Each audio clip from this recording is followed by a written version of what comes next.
హాయర్స్ welcome to our channel. ప్రస్తుతం మనతో పాటు దామ భారతి గారు సీనియర్ జర్నలిస్ట్ ఉన్నారు. వారితో ఒకసారి మాట్లాడదాం. సార్ నమస్కారం సార్. నమస్తే. సార్ నాగబాబు గారిని రీసెంట్ గానే క్యాబినెట్ లోకి తీసుకోబోతున్నామని చెప్పేసి కూటమి గవర్నమెంట్ అనౌన్స్ చేయడం మనం చూసాం. అయితే తనకి ఏ శాఖ ఇస్తారు అన్నది ఇంకా అనౌన్స్ చేయలేదు. అయితే పవన్ కళ్యాణ్ గారు తన శాఖల్ని సాక్రిఫైస్ చేయబోతున్నారు నాగబాబు గారి కోసం అని చెప్పేసి ఒక వార్తలు వైరల్ అవుతున్నాయి సార్. మరి ఇవాళ కూడా నిన్న కూడా చంద్రబాబు నాయుడు గారితో ఇదే విషయం పైన మీటింగ్ కూడా జరిగింది కదా. మరి ఎటువంటి శాఖల నాగబాబు గారికి ఇవ్వబోతున్నారు? మరి మీటింగ్ దేని కొరకు జరిగింది? మరి పవన్ కళ్యాణ్ గారు ఏ శాఖల్ని సాక్రిఫైస్ చేయబోతున్నారు? నిన్న సచివాలయం బ్లాక్ 1లో పవన్ కళ్యాణ్ చంద్రబాబు మీటింగ్ జరిగింది. దాదాపు 40 నిమిషాలు వాళ్ళిద్దరు సమావేశమై వివిధ విషయాల మీద చర్చించినట్టుగా చెప్తున్నారు. అందులో ప్రధానమైంది ఒకటి నాగబాబుది, రెండవది నామినేటెడ్ పోస్టులకు సంబంధించిన ఇది చర్చ. ఈ 2 విషయాలు ప్రధానమైనవి. అవి కాకుండా కాకినాడకు సంబంధించిన పోర్టు కేసు కావచ్చు, మొన్ననే విశాఖపట్నం పోర్టులో కూడా బియ్యం పట్టుబడిందని చెప్పారు. ఈ విషయాలు కూడా చర్చించినట్టుగా తెలుస్తుంది బేసిక్గా, అంటే స్టేట్కి సంబంధించి. ఇక్కడ ఇప్పుడేంది నడుస్తుందంటే, నాగబాబుకి మంత్రి పదవి ఇస్తున్నట్టు డిసెంబర్ 9న చంద్రబాబు నోట్ ప్యాడ్ మీద బయటకు వచ్చింది వార్త. ఆయన సంతకంతో బయటకు వచ్చింది. అందులో ఏముందంటే, ఇద్దరు రాజ్యసభ అభ్యర్థి మస్తాన్ రావుకి, తర్వాత సానా సతీష్కి తెలుగుదేశం నుంచి 2 రాజ్యసభ సీట్లు ఇస్తున్నాము.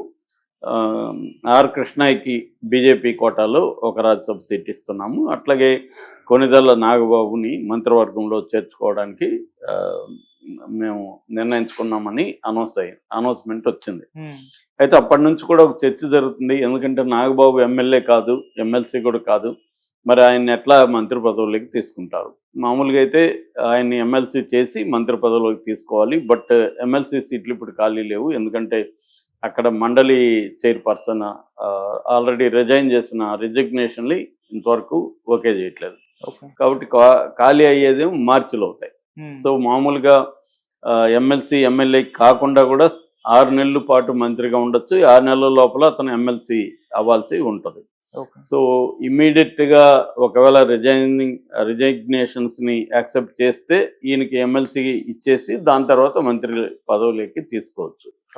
లేనప్పుడు ముందు మంత్రిగా తీసుకొని దాని తర్వాత మార్చిలో ఖాళీ అయినప్పుడు కానీ, ఈ లోపల ఏమన్నా రిజిగ్నేషన్స్ ఆమోదిస్తే కానీ ఎమ్మెల్సీ ఆయనకి ఇవ్వడం జరుగుతుంది. సో ఈ విషయం మీద చర్చ చేసినట్టుగా అర్థమవుతుంది నాగబాబు సంబంధించి. అంటే ముందు ఎమ్మెల్సీ తీసుకొని లేటుగా అయినా ఇద్దామా, లేకపోతే ముందు మంత్రి పదవి ఇచ్చేసి తర్వాత ఎమ్మెల్సీగా తీసుకుందామా? ఎందుకంటే ఆల్రెడీ 6 నెలలు అయిపోయింది కాబట్టి ముందుగా మంత్రి పదవి ఇచ్చి మంత్రి వర్గంలోకి తీసుకొని దాని తర్వాత ఎమ్మెల్సీ ఇద్దామనేది వాళ్ళిద్దరి మధ్య ఒక అభిప్రాయం, ఒప్పందం కుదిరినట్టుగా చెప్తున్నారు. అయితే ఇప్పుడు నాగబాబుకి ఏ శాఖ ఇవ్వాలి అంటే, మామూలుగా 25 మంత్రులు ఉండొచ్చు, 24 ఉన్నారు. ఇప్పుడు లా అండ్ ఆర్డర్ లాంటిది చంద్రబాబు పెట్టుకున్నాడు. మామూలుగా అయితే లా అండ్ ఆర్డర్ నాగబాబుకి ఇప్పించాలని పవన్ కళ్యాణ్ అనుకున్నాడు అనేది గతంలో వార్తలు వచ్చాయి. ఎందుకంటే ఆయన లా అండ్ ఆర్డర్ సరిగా లేదు అనే అసంతృప్తి ఆయనకు ఉంది స్టేట్లో. దాన్ని ఆయన చంద్రబాబు లేక హోమ్ మినిస్టర్ అనితను తప్పుపట్టిన సంఘటనలు కూడా మనం చూసాం. కాబట్టి దాన్ని మన కంట్రోల్లో, అంటే జనసేన కంట్రోల్లో ఉంటే బాగుంటుంది అనేది పవన్ కళ్యాణ్కి ఉన్నది. కానీ అది చంద్రబాబు ఇచ్చే పరిస్థితి లేదు. చంద్రబాబు దాని కీలకమైన శాఖ కాబట్టి తన దగ్గర అనుకుంటున్నాడు. రెండవది గనుల శాఖ. గనుల శాఖ అడిగారని చెప్తున్నారు. దానికి కనీసం కొల్లి రవీంద్ర ఉంది, ఆయన దగ్గర నుంచి ఇప్పిస్తే మళ్ళీ విమర్శలు వస్తాయన్న ఇది ఉంది. ఆయన కొల్లి రవీంద్ర బీసీ కాబట్టి ఆయన దగ్గర నుంచి ఇప్పిస్తే మళ్ళీ అదొక విమర్శ వస్తుంది అన్న ఇది ఉంది. దాంతో ఇప్పుడు పవన్ కళ్యాణ్ ఏమాలోచిస్తున్నాడంటే, ఒకటి సినిమాటోగ్రఫీ శాఖ నాగబాబుకి ఇస్తే బాగుంటుంది. ఎందుకంటే సినిమా రంగానికి సంబంధించిన వ్యక్తి కాబట్టి సినిమా రంగంతో డీల్ చేయడానికి నాగబాబు పర్ఫెక్ట్గా ఉంటాడు. సో నాగబాబు సినిమాటోగ్రఫీ దుర్గుల్ కందేష్ దగ్గర ఉంది. ఇప్పుడు దుర్గుల్ కందేష్కి 2 శాఖలు ఉన్నాయి, ఒకటి సినిమాటోగ్రఫీ, రెండోది టూరిజం. సో సినిమాటోగ్రఫీ శాఖని తీసి నాగబాబుకి ఇవ్వాలి. కానీ ఒకటే ఇస్తే నాగబాబు పెద్ద వెయిట్ ఉండదు కాబట్టి రెండో శాఖ కూడా తనకి ఆల్రెడీ 5 శాఖలు పవన్ కళ్యాణ్ దగ్గర ఉన్నాయి.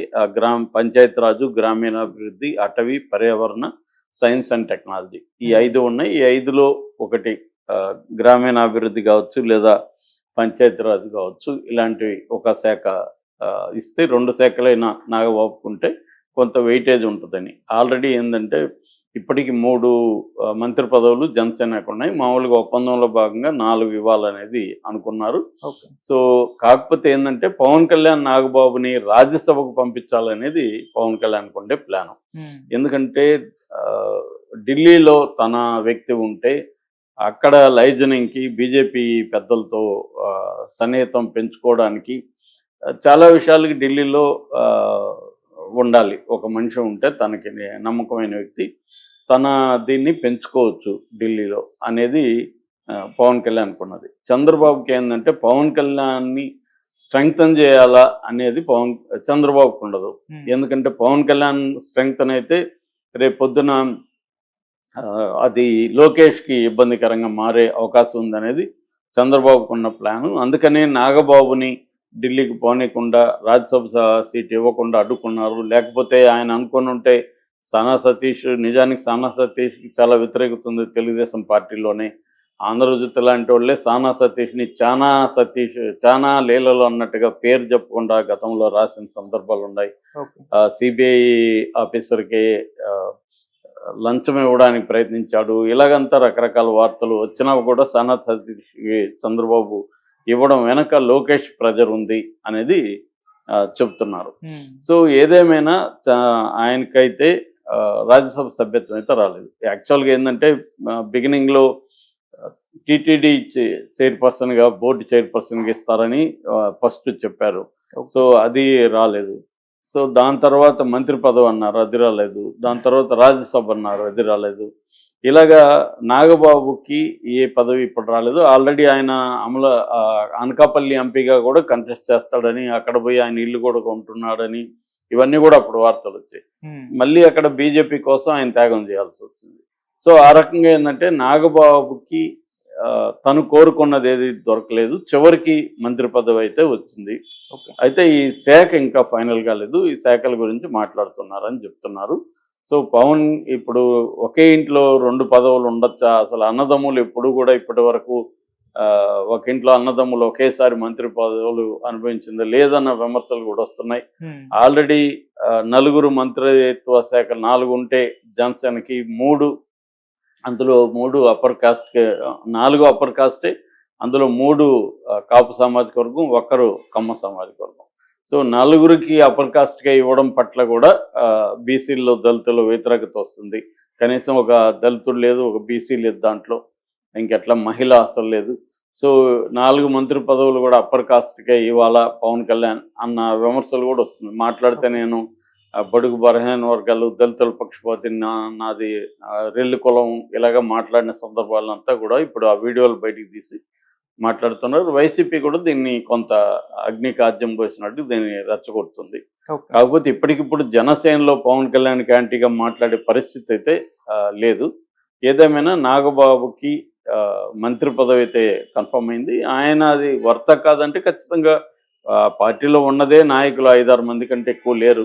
అందులో నాగబాబు ఖచ్చితంగా నెంబర్ 2 కిందగా వస్తాడు.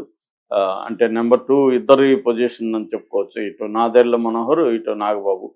ముఖ్యంగా పార్టీని స్ట్రెంగ్తన్ చేయడంలో, పార్టీలో ఉండే అసంతృప్తుల్ని బుజ్జగించడం కావచ్చు, ఇవన్నీ చేయడంలో, డీల్ చేయడంలో నాగబాబు రోల్ బాగుంది.